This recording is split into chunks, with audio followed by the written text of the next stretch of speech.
In the weeks heading up to the US Grand Prix in Phoenix, the Royal New Zealand Navy abolished the daily rum ration given to its sailors, following the British Royal Navy having done so in 1970.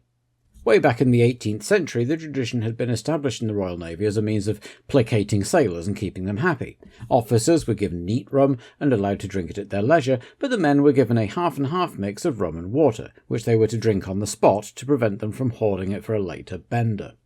By 1989, the rum ration was a quarter of a pint of half-and-half rum and water daily, served just before lunch, but it was felt that this wasn't ideal when sailors were operating complex machinery. Ladies and gentlemen, in honour of the last tot at HMNZS Tamaki, I ask you the Queen. Queen. God bless her. Sorry. God, that was good. Nintendo of America organised the first Nintendo World Championships, kicking off in Fairs Park, Dallas, before touring 20 cities around the US. The winner in each city, in each of 3 age groups, then got a ticket to the World Finals at Universal Studios. Competitors played customised minigame versions of Super Mario Bros., Rad Racer and Tetris, and the event is often referred to as the very first esports competition. The winter had seen a series of protests and riots across the UK at the imminent introduction of the community charge. The poll tax, as it was usually called, was due to come into force at the end of March, replacing the ancient system of council rates based on house value with a flat rate system by which everyone would pay an equal amount, regardless of income or house value. The tax was wildly unpopular with many ordinary Britons who saw their own bill going up while those of wealthy landowners went down, and the extreme left faction within the Labour Party, called Militant Tendency, were able to mobilise popular discontent into over 6,000 demonstrations in the first 3 months of 1990, many of which turned violent, being met by riot police and baton charges, and both Prime Minister Margaret Thatcher and Leader of the Opposition Neil Kinnock condemned the violence. On the Friday of Grand Prix weekend, the South London borough of Brixton, always a hotspot for trouble, was effectively sealed off overnight by police as even more riots broke out. And on Grand Prix day itself, the Lithuanian Soviet Socialist Republic declared its independence from the Soviet Union. In February, open elections for the Supreme Soviet had been run with independent candidates, mostly members of the independence movement Sayudis, which had refused to become an official political party, taking the majority of seats, with many of the rest being taken by the faction of the Communist Party that also supported independence. Vytautas Landsbergis, one of the founders of Sayudis, was elected as the new leader, and a few days later the Supreme Soviet passed a law renaming itself the Supreme Council and declaring the re-establishment of the independent Republic of Lithuania.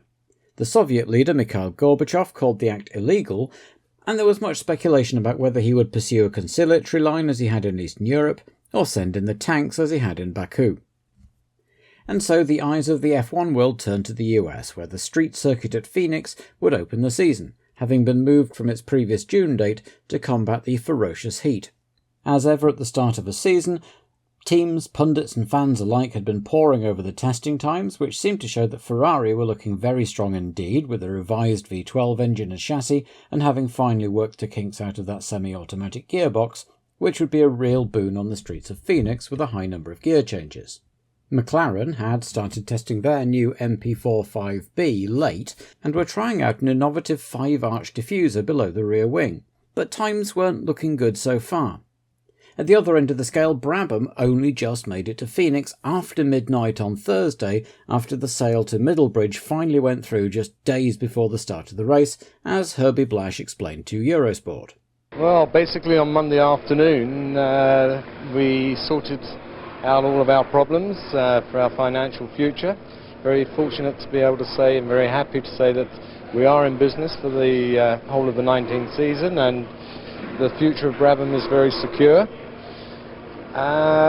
We cancelled everything on Friday, and needless to say that meant aeroplanes and hotels, hire cars, fuel, motorhome, etc. Monday afternoon, right, put it all back together again, and we managed to get the mechanics flying out on Tuesday in various ways, and then the cars left on a Federal Express airplane from Heathrow on Wednesday, The cars have now arrived in Los Angeles. They've just been put onto a truck. We've got a police escort and a 7-hour trip, and they should be here around about 9 o'clock this evening. And tomorrow morning, off we go. There was talk of one of your drivers, Stefano Modena, transferring teams because of the various injuries. What's the situation now with your driver lineup? Well, Stefano Modena is actually driving for Brabhams along with Gregor Wojtek.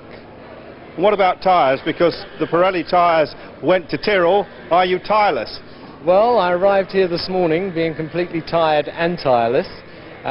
Fortunately, we're still going to remain with Pirelli, and we're looking forward to that relationship again. You did do a little bit of testing in the winter, but obviously you're behind everybody. Can you get on the grid? It's going to be a massive uphill struggle for all the lads, isn't it? Yeah, to be very honest, providing we qualify with both cars, I'll be over the moon. And I'm not worried where we qualify, just as long as we qualify 2 cars for the race. Alex Caffey had hurt himself in a bicycle accident, and Emanuele Pirro had come down with hepatitis, so both would miss their first races for their new teams, with Bernd Schneider deputising at Arrows and Scuderia Italia giving Italian youngster Gianni Morbidelli a debut. Car number 10, Bernd Schneider. Schneider's undoubted talent had hardly been shown to its best effect in the woeful 1989 Zakspeed Yamaha, and when that team folded he was left without anywhere to go as German involvement in F1 dwindled to essentially zero, in comparison to his teammate Aguri Suzuki, who benefited from an upsurge in Japanese interest. Schneider will be hoping that the substitute appearance with a rather better team than Zakspeed will put him in the shop window for others. Car 21, Gianni Morbidelli.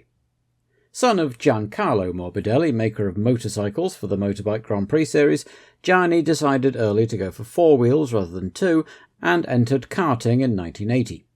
Winning at his 6th attempt, he moved up to Formula 3, and in 1989 he won both the Italian Formula 3 title and the European Formula 3 Cup, as well as winning races in Italian touring cars. For 1990 he moved into Formula 3000 with the Forti Corsa team and was also offered a role as a Ferrari test driver, and this last proved a good recommendation to the Scuderia Italia team when a substitute for Pirro was needed.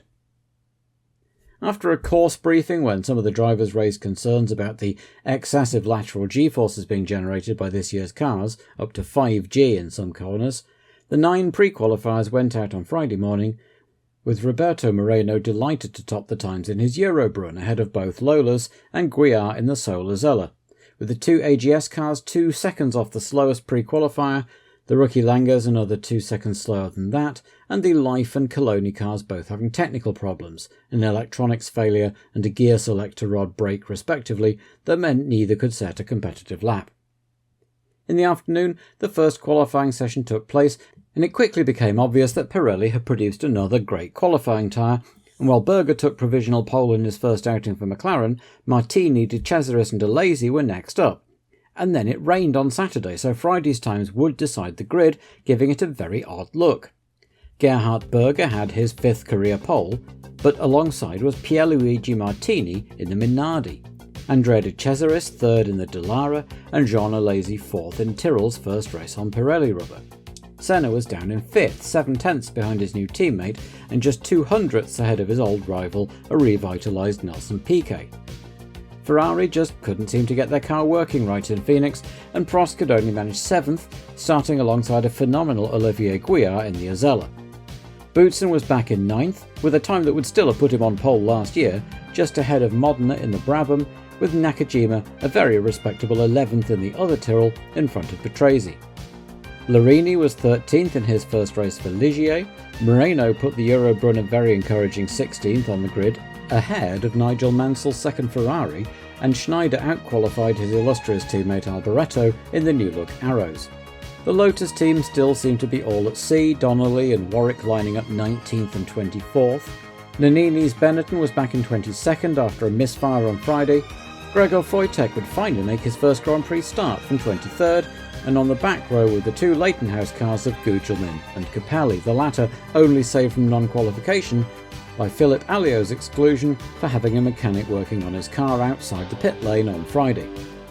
Johansson hit a wall in his Onyx and couldn't qualify the spare, Morbidelli was slowest of all on his debut, with JJ Leto unable to set a time at all on either day. Martin Donnelly's Lotus broke its gearbox on the dummy grid, so he was out even before the parade lap had run, and then it was time for the remaining 25 cars to line up and get the 1990 season underway. When the lights went green, Berger chopped left, Martini dived right, but it was the McLaren's greater grunt that told, and the Austrian kept the lead as Alesi got an absolute flyer to come up to second, and then dove inside at the first corner to take the lead. De Cesaris had also had a storming start in the Dallara, and was jockeying for third with Senna, with Martini now back in fifth ahead of Piquet and Boutsen. Further back, Prix cannoned into the back of Guiar Zazella and lost his nose, while Nannini and Schneider also had an unseen coming together and both had to pit for repairs. Alesi's Tyrrell was actually pulling away from Berger around the first lap, and by the end of the lap he led by 2.4 seconds, while De Cesaris was hanging on to Berger's rear with his own mirrors full of Senna. Patrese got underway dead last, with the nose section not quite attached right. He was released back onto track just ahead of Martini in his chasing pack led by Piquet and Boutsen. Behind them were Modena, who was keeping Prost behind him. In 1989, Pirelli's qualifying tyres had been great and their race tyres pretty suspect, but after 5 laps there were still 4 Pirelli-shod cars in the top 6 and Alesi was still pulling away from second-place Berger.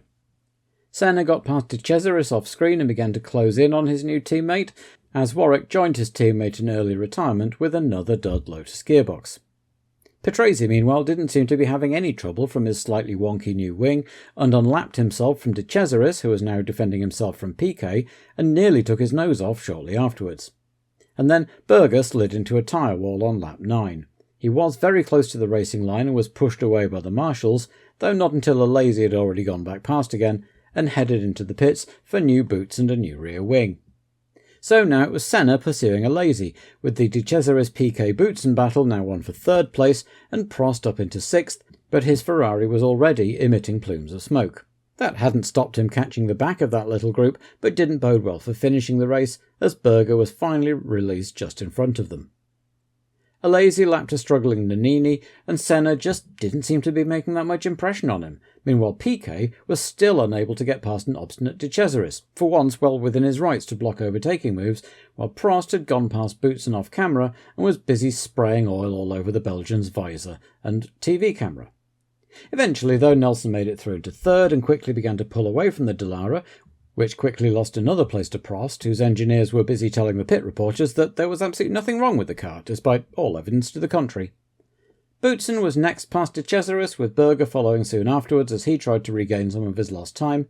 Senna, meanwhile, had started to shave away at Alesi's lead as the Tyrrell started to come up on traffic, and Ken Tyrrell talked to ESPN about his prospects.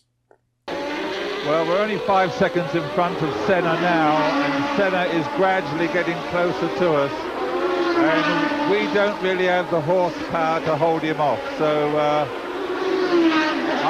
I expect Senna to catch us and pass us within the next 5 or 6 laps, and that won't bother me too much. We'll then be in a comfortable second position.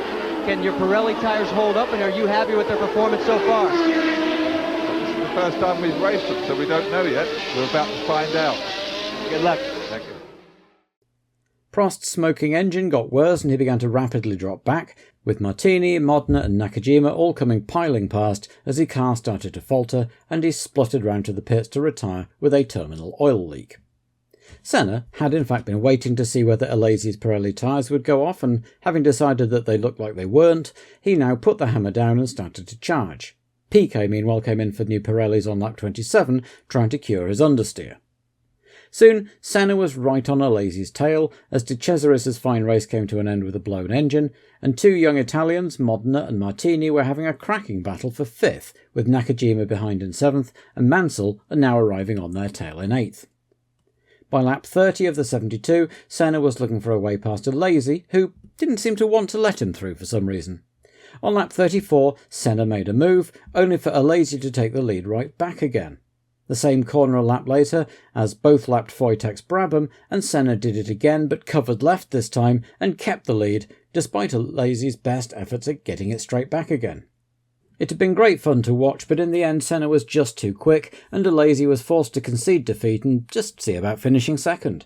So at half distance, Senna led, with a lazy second, Boutsen third, Piquet back up to fourth after his stop, which didn't actually seem to have cured the understeer, followed by Modena and Mansell, who'd got past Martini into the points.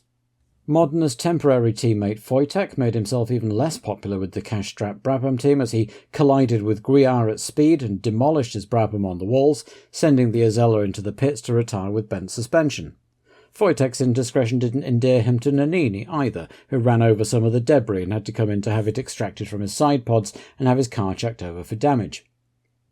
Mansell, meanwhile, had made his way up to fifth, but now it was his Ferrari's turn to start smoking, until his clutch went, puncturing the oil tank and causing a fiery spin which Nigel did very well to catch before he ended up in a barrier, but that was it for him. Somehow he managed not to spray oil all over the track in the process, which left, with 22 laps to go, Modena back up into fifth, and Nakajima now into the points in his first race for Tyrrell.